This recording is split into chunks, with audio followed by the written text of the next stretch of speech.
great believer in signs and omens. So when I sent the flyer for today through to my nephew yesterday, and he saw that I was on after a band called Auntie Mary's Second Thoughts, he sent me a text back with, "Oh, Auntie Mary, I hope it's not a sign." And I said, "Well, I do too, because it's actually Gary's and my anniversary today." So I'm always very selective about the overstudy side to believe in those that I don't. I believe in star signs, and I'm a Taurus, and Taurus is looking like not much fun on the side. I've got some of the planet in the ascendancy, and I'll read that one. So we'll just go with what works. So what I want to share with you today is some information that Gary and I use in the work that we do. And it's a really powerful paradigm that you can add to any kind of change approach that you take. And you can also use it on its own. I invite you to listen to this from a place of curiosity, because some of it might go, "Oh, I know this is familiar, it sounds like, positive thinking or positive psychology, or it's strength-based change processes." And it might have elements of those, but there's actually a piece that people usually find to be pretty novel, that can allow for really powerful shifts in your own life and also if you do it. And it fits perfectly in today's topic about cause and effect. So I'd like to introduce you to a young friend of mine called Lucy, for the sake of this.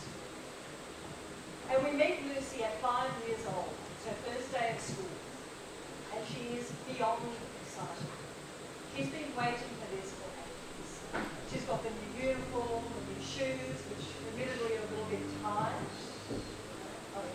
bit tight because she's been in thongs all summer. But she just feels really pumped for this new adventure in her life.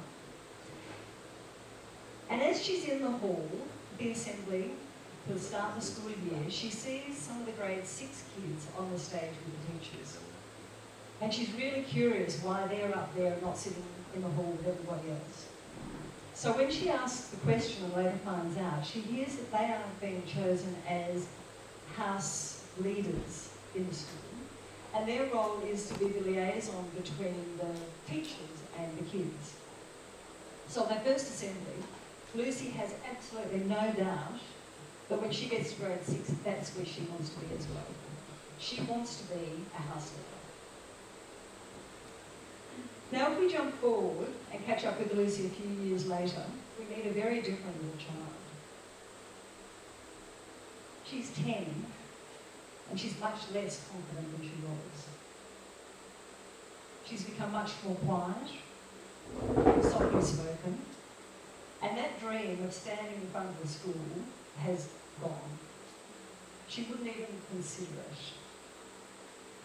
Now, nothing terrible has happened along the way. She's had some teachers that were perhaps a little bit harsher with her than they could have been, and she's had jostling with friends as they've been working out the pecking order and that social stuff that I know I went through. Maybe someone else? Anyone else? Yeah. So it's just, she's just been living, really. But all of those experiences have gradually whittled away her confidence and her belief in herself. And partly that's because the way that the school is structured, and very different to the original talk we heard from John today, but the way the school is structured is very common, and it's that focus on what aren't you doing well so you can do better? What isn't working so we can fix that and improve that so you can? And that had just started to diminish her and how she felt about herself. Now the approach the school takes is not atypical, and there's a reason for it, because evolutionary, for survival, our brains have developed to identify danger. So we need to notice when there are things that aren't right, when things are dangerous and not working, because that helps us to survive. Now there are still times in life when that's appropriate, but the downside is, most of the time, living through life, particularly as a 5 or a 10-year-old at school, she didn't need this kind of brain to be activated. But it was. Now Lucy's really lucky because her mum knows a different way, which we call wholeness conversations. And wholeness conversations are the conversations you have with people where you see them in their wholeness, in their fullest expression, who they truly are. Not the self that's been taught, but the true self. And so as her mum had the conversations with her, she helped Lucy to see where that whole bright little light was still there. And Lucy felt that because when she was with animals or in nature or doing her art, that's who she still was. So she hadn't actually gone anywhere. It was just in that context of school and with friends, it had started to fade. So as her mum had these wholeness conversations with Lucy, Lucy started to remember who she truly was.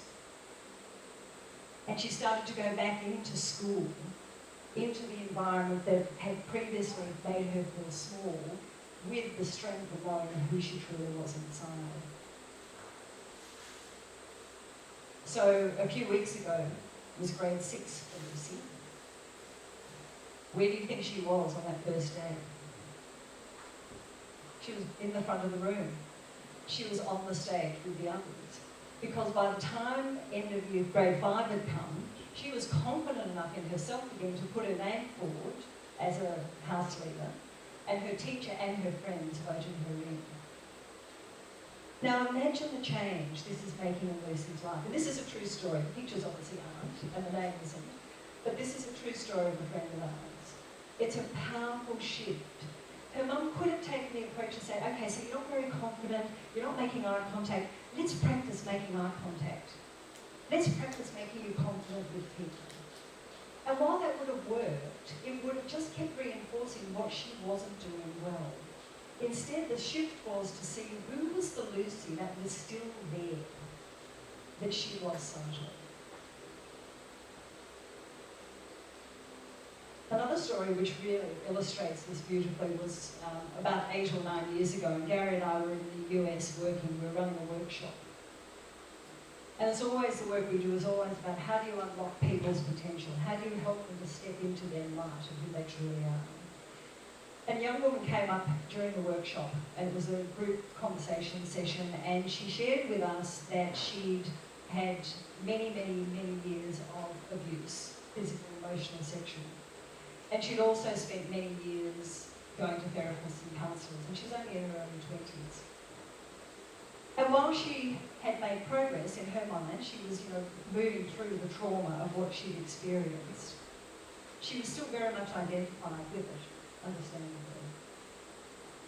When we had the wholeness conversation with her, we helped her to recognise that even in those darkest, most horrible times, there'd been a part of her that knew she wasn't the experience she's had. That knew that this wasn't actually meant to be happening to her. This wasn't right, it wasn't who she was. And so through the conversation, she suddenly was reintroduced to that part of her. At the end of the conversation, and it literally was only 10 minutes, she said it was the first time that she felt that she'd actually been seen and heard. Now, this is definitely not to say that the other people she'd seen hadn't done a good job, but what they'd been doing and who they'd been talking to was the abuse survivor. That self was very well known, very well recognised, very well heard. But the true essence of her, the whole self, hadn't really been present in those conversations very much. So when she said she felt seen and heard for the first time, what she meant was who she truly was being seen and heard. Now, a few months later, we received an email from her. And she said that that night had been a complete game changer for her, and that she'd had the best summer that she'd ever had. That she was going into her friendships differently, her relationships. She was seeing herself and making different choices from that place of her wholeness, because she was now having a wholeness conversation with herself. When she started to be identified with the self that had been through that terrible trauma and abuse, she remembered that that other true self, the whole self, was also there.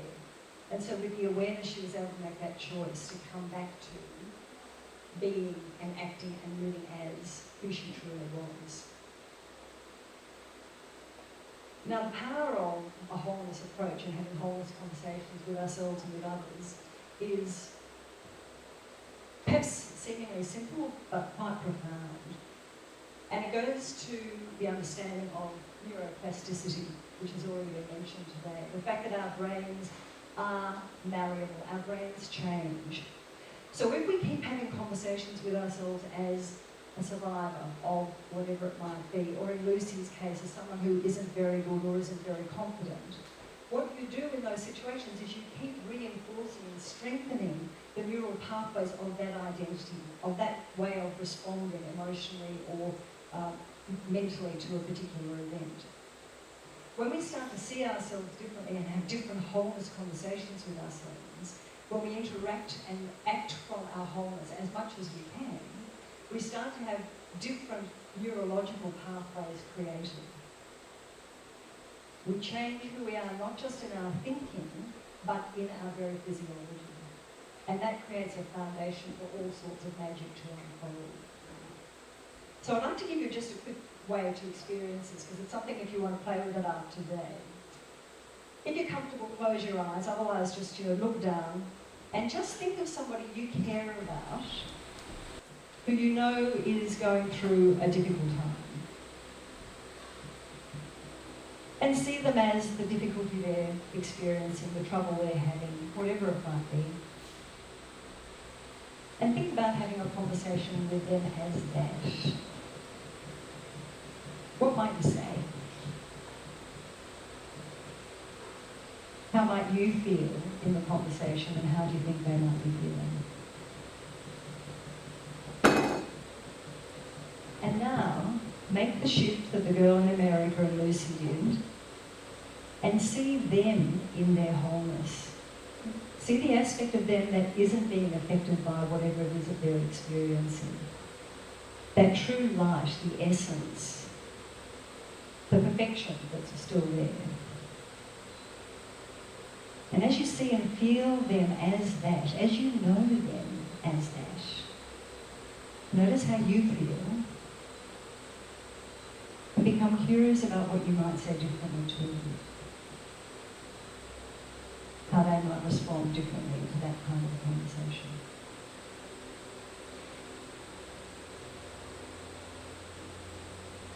Wholeness conversations happen at all sorts of levels.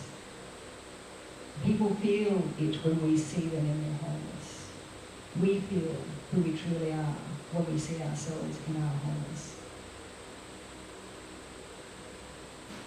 So play with wholeness conversations, play with seeing yourself in your wholeness, and just be curious about what becomes possible and what you notice changes in your world. Thanks so much.